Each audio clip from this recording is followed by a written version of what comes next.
Hi friends. அதாவது நாமளும் வாழ்க்கையில் எவ்வளோ துரோகத்தை கேள்விப்பட்டிருப்போம், கதையிலலாம் படிச்சிருப்போம். ஆனால் நிஜத்தில் இப்படி ஒரு நம்பிக்கை துரோகத்தை பண்ண ஒரு பச்சோந்தியை நான் பார்த்தே கிடையாது. அப்படிப்பட்ட ஒரு பச்சோந்தியை தான் இன்றைக்கி நம்ம பார்க்க போகிறோம். அதாவது தனக்கு வாழ்க்கை கொடுத்தவருடைய வாழ்க்கையை கெடுக்கிற அளவுக்கு அதில் எதிர்த்து சில கொஞ்சம் விமர்சிக்கிறதுன்னு ஒன்று இருக்குல்ல, அப்படிப்பட்ட ஒரு கேடுகட்ட ஜென்மம் தான் இந்த பிடி செல்வகுமார். யாரா இந்த பிடி செல்வகுமார் அப்படின்னு கேள்விப்பட்டீங்கன்னா, அப்படி பேர் சொல்கிற அளவுக்குலாம் பெரிய ஒரு பருப்புலாம் கிடையாது. இவர் வந்து பார்த்தீங்கன்னா விஜயால தான் இந்த ஆளுடைய பேரை கொஞ்ச நாளைக்கு முன்னாடி தெரிய ஆரம்பிச்சுது. அதாவது முதல்ல அவரை பற்றி நம்ம சொல்லிடலாம். அதாவது விஜய் அவருடைய ஆரம்ப காலகட்டத்தில் அவருக்கு பிஆர்ஓக வேலை பார்த்தவர் தான் இந்த பிடி செல்வகுமார். ஸோ இவரை ரொம்ப காலமாக தனக்கு நம்பிக்கையாக இந்த ஆளை கூடயே வச்சிருந்திருக்காரு விஜய் அவர்கள். இவர் அந்த ஒரு பழக்கத்தில் பார்த்தீங்கன்னா விஜயோடைய படத்தை விநியோகிக்கப்பட்டது இடத்துல யாராவது செயல்பட்டு நல்லா கல்லா பார்த்துருக்காரு. விஜயாவில் அதெல்லாம் கண்டுக்கல. சரி, ஒரு நம்பிக்கையாக இருக்காரு, உண்மையாக இருக்குன்னு இவரை வளர்த்து விட்டு வந்திருக்காரு. கடைசியில் இந்த புலி படம் வந்துச்சுல்ல, அந்த படத்தை தயாரிக்கிறதையும் இவருக்கு கொடுத்துருக்காரு. சரி, நம்மளுக்கு பிஆர்ஓ இருக்கிறது தானே நல்லா வளரட்டும் அப்படின்னு சொல்லிட்டு. ஏன்னா அந்த மனசு அவருக்கு இருக்கு, தான் மட்டுமே வாழ நினைக்கல, கூட உள்ளவே வளர்த்து விட்டுருக்காரு. ஸோ அப்படியே அந்த புலி படத்தில் இவர் வந்து பார்த்தீங்கன்னா ப்ரொடியூசராக இருந்து அந்த புலி படத்தை வெளியிட்டாங்க. புலிப்படம் உங்களுக்கு தெரியும், அது வந்து பார்த்தீங்கன்னா மிகப்பெரிய சர்ச்சை உள்ளாச்சு. அதில் வந்து பார்த்தீங்கன்னா விஜய் அவர்கள் தன்னுடைய அந்த ஃபேன்ஸ் கண்டி குழந்தை நட்சத்திரக்கான அந்த படத்தை நடிச்சார். அவங்களுக்கு பார்த்து தெரிஞ்சிருக்கும். ஸோ அந்த படத்தை சம்பந்தம் அந்த படம் வெளியான புதுசில் பார்த்தீங்கன்னா ஒரு ரைடு ஒன்று கிளம்புது. அதில் வந்து பார்த்தீங்கன்னா பிடி செல்வகுமார் வச்சு விசாரிக்கிறாங்க. அப்போ வந்து பார்த்தீங்கன்னா ஒரு நல்ல ஒரு நஞ்சு விசுவாசம் உள்ள மனுஷன் என்ன பண்ணுவான்? ஸோ நம்ம சாதாரணப்பட்ட ஒரு மனுஷன் நம்மளை இவ்வளோக்குள்ள வளர்த்துட்டு இன்னைக்கு ஒரு படத்தையே தயாரிக்கிற அளவுக்கு நம்மளை மாற்றி வச்சிருக்காரு அப்படின்னு சொல்லிட்டு அவர் கொஞ்சம் விசுவாசமாக தான் இருக்கணும்ல. ஆனால் கொஞ்சம் கூட நஞ்சு விசுவாசம் இல்லாமல் முழுக்க விஜய்க்கு எதிராகவே வாக்குமூலம் கொடுத்தா அந்த இடத்துல. ஸோ அப்போ தான் விஜய் தெரியுது, இவ்வளோ நாள் நம்ம ஒரு நல்ல பணத்துக்கு நம்மளே கொத்துவன்னு சொல்லிட்டு அதில் முடிவு பண்ணார். இவரை அதோட கைகளி விட்டார். ஸோ இதுவும் போயிடுச்சு. அதுக்கப்புறம் அவர் அதுக்கப்புறம் பிஆர்ஓ வச்சுட்டாரு. இப்போ ஜெகதீஷ் ஒருத்தருக்கான்னு நினைக்கிறேன். ஸோ இப்படி நல்லா வளர்ந்து வந்துட்டார். இப்போ வந்து பார்த்தீங்கன்னா பெரிய ஒரு அரசு கட்சி இயக்கமாக மாறி வந்துட்டார்ல. இப்போ இதுக்கு ஆசை விடலை. ஏன்னா அப்போவே நல்லா காசு பார்த்து நல்லா மறைமுகம் சொத்துக்கிட்டு சேர்த்து வச்ச இந்த பிடி செல்வகுமார் இப்போ விஜய் அவர்கள் மிகப்பெரிய ஒரு ஆளும் சத்தியா இந்த நாட்டை ஆள்ற அளவு தகுதியோடைய அவருக்கு ரைட் ஹேண்டா புசியானது இதெல்லாம் இருக்கிறத பார்க்கும்போது அப்படி நம்ம ஆரம்ப இடத்துல நம்ம தானே இருந்தோம். ஸோ இவங்கெல்லாம் இப்போ வளர்றாங்கல்ல அப்படின்னு அந்த இது பொறாமையில எப்படியாவது உள்ள புந்துணுங்கிறதுல அப்படி நைஸா விஜய் அவர்கள் காண்டிட்டு நைஸா ஆளை பிடிச்சி நூல் விட்டுருக்காரு. எப்படியா பழையபடி நம்ம உள்ள பூந்துடலாம் அப்படின்ட்டு. ஆனால் விஜய் எப்படிப்பட்டவர், அந்த நம்பிக்கை துரோகத்தை மட்டும் எந்த காலத்தையும் ஏற்றுக்க மாட்டார்ல. அதனால அவர் கிட்ட கூட சேர்க்கல, பக்கத்திலே விடலை. ஸோ இப்போ அந்த இதில் காண்டில் வந்து பார்த்தீங்கன்னா முழுக்க இந்த யூடியூப் சேனலில் போய் உட்காந்துக்கிட்டு விஜய் அவருக்கு எதிராகவே பார்த்தீங்கன்னா அவதூறில் கலைப்பிட்டு இருந்துச்சு இந்த ஒரு ஜென்மம். இப்போ அதெல்லாம் போதாதுன்னு விஜய் அவர்கள் திமுக தான் முழுக்க இருக்காரு. உடனே திமுக போய் ஐக்கியமாயிடுச்சு. திமுகவும் ஒரு கண்டென்ட் சிக்கிருக்கு, விஜய்க்கு எதிராக அவதூறு கலப்பெல்லாம் இதை வச்சுக்கிட்டு அப்படின்ட்டு இவ்வளோ தூக்கி வச்சுக்கிட்டு அவதூறுலாம் அள்ளி வீசிட்டு இருக்கேன். நான் தான் இப்போ சமீபத்தில் ஒரு ப்ரெஸ் மீட் ஒன்று கொடுத்துருக்குது, அதில் பார்த்தேன். அதில் எனக்கு இந்த அவதூறுல வீசுறது ஒன்று நம்ம எதிர்பார்த்தது தானே, அதான் அங்கே போய் சேர்த்துட்டேன். அவதூறு வீசும். ஆனால் அதில் ஒரு டைலாக் ஒன்று விடுறாங்க, எனக்கு ரொம்ப சிரிப்பு வந்துச்சு. யார் சொல்கிறா பாருங்க அப்படின்ட்டு. அதாவது ஒரு விவசாயி வந்து ஒரு மரத்தை எதுக்காக வளர்க்கான், அதை கஷ்டப்பட்டு அதுக்கு தண்ணி ஊற்றி உரம் போட்டு அதை வளர்த்து கடைசியில் அது பழம் காய்க்கும் போது பழத்தை பறிக்கலாம்னு நினைக்கும் போது அப்போ போயிட்டு இந்த நாய் குரங்கு அதெல்லாம் போய் பறிச்சுட்டு போனால் அவனுக்கு எப்படி வலிக்கும். ஸோ நான் வந்து விஜய் அவர்களுக்கு எத்தனை வருடமா அவருக்கு என்னெல்லாம் பண்ணியிருக்கேன், அவருக்கு எத்தனை 9 பத்திரிகை அவர் பேர் நடத்திருக்கேன்.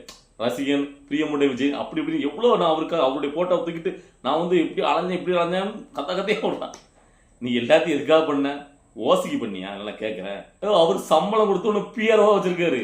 அப்புறம் வேலையை பார்த்தா அது ஒன்று பெரிய ஒரு தியாக பண்ண மாதிரி பேசிட்டு இருக்கேன். கேட்குறவங்களாம் கேனப்பை மாதிரி. அதாவது இவ்வளோக்குள்ள ஒன்று தூக்கி விட்டுருக்காரு. அது கொஞ்சம் கூட நஞ்சு விசுவாசம் இல்லாமல் நடந்துக்கிட்டு இன்னைக்கு வந்து ஊர் முன்னாடி வந்துட்டு நாங்கள் தான் அவரை ஏதோ இவரு வளர்த்து விட்டாரா மரமா. எனக்கு தெரிஞ்சு அவரால் நீ மரமாக வளர்ந்துருக்க இன்னைக்கு. அதான் உண்மை. விஜய்ங்கிற மனசை நான் பயன்படுத்தி இந்த பிடி செல்வகுமார் இவ்வளோக்குள்ள வளர்ந்துட்டு இன்னைக்கு ஏதோ இவங்க தான் வளர்த்துட்டார். பிஆர்ஓ யார் வேணா வரலாம், யார் வேணா போகலாம் ஒருத்தருக்கு. ஆனால் அவருடைய உழைப்பில் தான் அவர் இன்னைக்கு இவ்வளோ பெரிய தான் வந்திருக்காரு. சினிமாலும் சரி அரசியலும் சரி. ஏதோ இவரு கூட இருந்து தண்ணி ஊற்றி என்ன இது லூஸ்தனமாக இருக்கு, புரியல. அவர்கிட்ட சம்பளம் வாங்கி சம்பளம் மொத்தமாக அவர் பேரை பயன்படுத்தி பல இடங்களில் பல தொழில் பண்ணி நல்ல இன்னைக்கு பெரிய ஒரு ஆயத்தை நடந்திருக்கிற இந்த பிடி செல்வகுமார் இருக்கிற பேரே அவரால் தான் எல்லாத்துக்கும் வெளியே தெரியும். இவங்க வந்து பார்த்தீங்கன்னா விஜயாவில் வளர்த்து விட்டாங்களாம். ஏன்னா கேனத்தில் இருக்கிற சொல்றதுக்குமே கொஞ்சம் லாஜிக் வேண்டாமா கிறுக்கு பயில. இல்லை இது எப்படி தான் பேசணும்னு தெரியல. ஆனால் இதில் எனக்கு இன்னொரு விஷயம் என்ன கேட்டிங்கன்னா, திமுகவோட நிலைமையை பாருங்க. விஜய் அவர்களை எதுக்குறதுக்கு ஆள் கிடைக்காம முடிவு பண்ணதுன்னு கேட்டிங்கன்னா, சினிமா துறையிலிருந்து இந்த பிஞ்சு போனது அவத்து போனது, அதாவது கலைக்கு கூட தகுதி இல்லாத மூஞ்சுகளா பார்த்து இறக்கிறது. ஆரம்பத்தில் என்ன முடிச்சு கேட்டிங்கன்னா, அதாவது இந்த பாக்கியராஜ், சத்யராஜ், ஸோ இந்த மாதிரி நிறைய கேஸ்கள் ஆமீர், அப்புறம் வெங்கட் பிரபு, கருணாசு, இப்படி பார்த்தீங்கன்னா தெரியும். ஸோ இதில் வந்து பார்த்தீங்கன்னா பவர் ஸ்டார் வேற. ஸோ இப்படி எல்லாத்தையும் விட கடைசியில் இப்போ வடிவேலு வேற கதையில இருக்கு. அது போக இப்போ விஜய்கிட்ட பிஆர்ஓ வேலை பார்த்த முன்னாள் பிஆர்ஓ இந்த பிடி செல்வம் வந்து கதையில இருக்கு. எவ்வளவு கேவலமா இருக்கு பாருங்க. அதான் 75 பாரம்பரிய வச்சு நிலைமை எப்படி ஆகிப்போச்சு. விஜய் அவர்கள் எதிர்க்க முடியாம என்னெல்லாம் பண்ணணும் பாருங்க. அதுக்கு இந்த கெட்டப்பத்தனமான இல்ல இன்னைக்கு இது வந்துட்டு விஜய்க்கு பாடம் எடுக்கிற மாதிரி பிரஸ் மீட்ல அவர் வந்து பாத்தீங்கன்னா சரியான அரசியலே பண்ண தரல, மக்களுக்கு எது தேவை, மக்கள் பிரச்சனை அதை பத்தி பேசுறாரா, அது சம்பந்தம் இல்லாம அதை பேசுறாரு இதை பேசுறாரு, திமுக இருக்கிறப்பதான் தெரியுது. கால கொடுமாடா. விஜய் அவர் நினைச்சு பார்த்துருப்பாரா? எனக்கு இதை பார்க்க தெரிஞ்சு நம்ம கிட்ட சம்பளம் வாங்கிட்டு இருக்கவன் ஒரு நாள் நம்மளுக்கு எதிராக வந்து நின்றுக்கிட்டு அங்க நின்றுட்டு இப்படி நம்மளை விமர்சிப்பான்னு அவர் கனவு கூட வச்சிருக்க மாட்டாரு.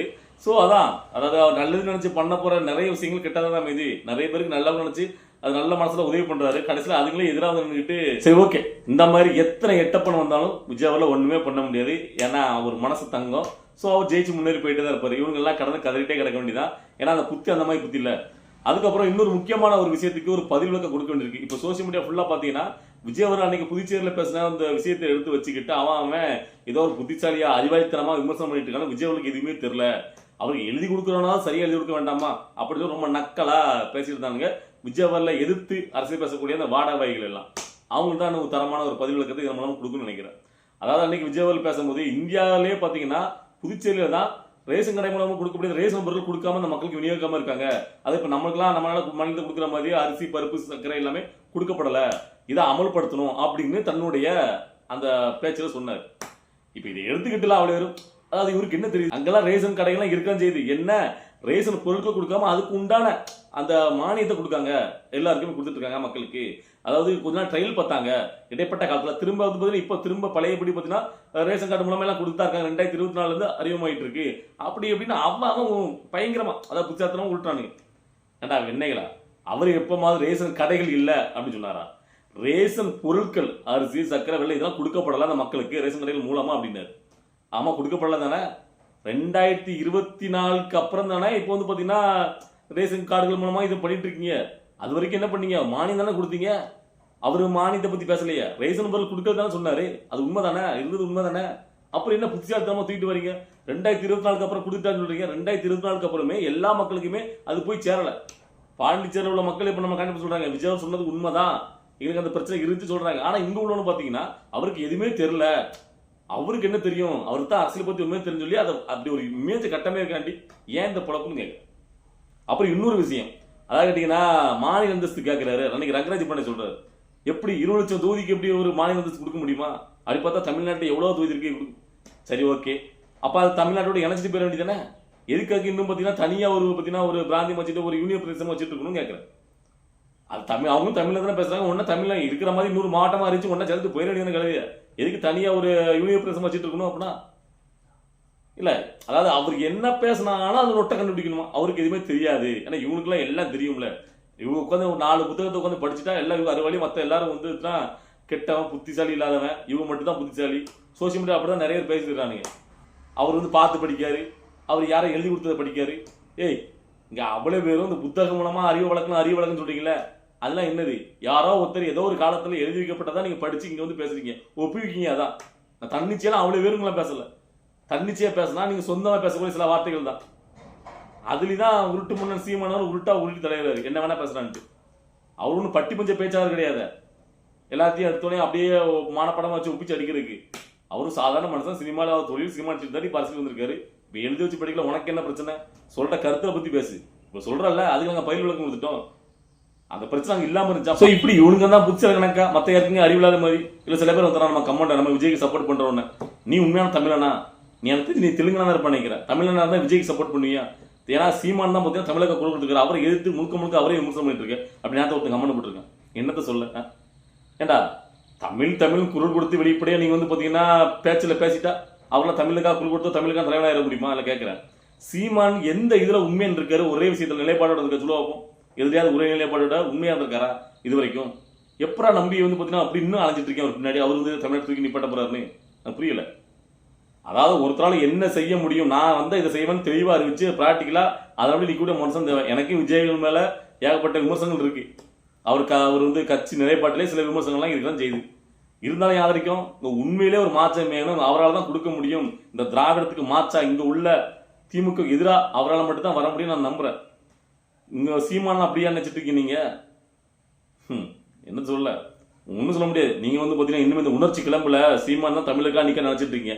ஆனா அவர் முழுக்க முழுக்க தமிழர்களையும் தமிழையும் பயன்படுத்தி அரசியல் ஆதாயம் தேடிட்டு இருக்காரு. அதான் உண்மை. அது ஒரு நாள் உங்களுக்கு புரியும், பாருங்க. சரி, ஓகே. இன்னைக்கு இந்த வீடியோ பார்க்கும்போது உங்களுக்கு எல்லாம் என்ன தோணுச்சு, நீங்க என்ன நினைச்சீங்க அப்படிங்கிறத உங்களுடைய கருத்துக்களை கமெண்ட்ல பதிவு பண்ணுங்க. நம்ம அடுத்த பார்க்கலாம். பாய்.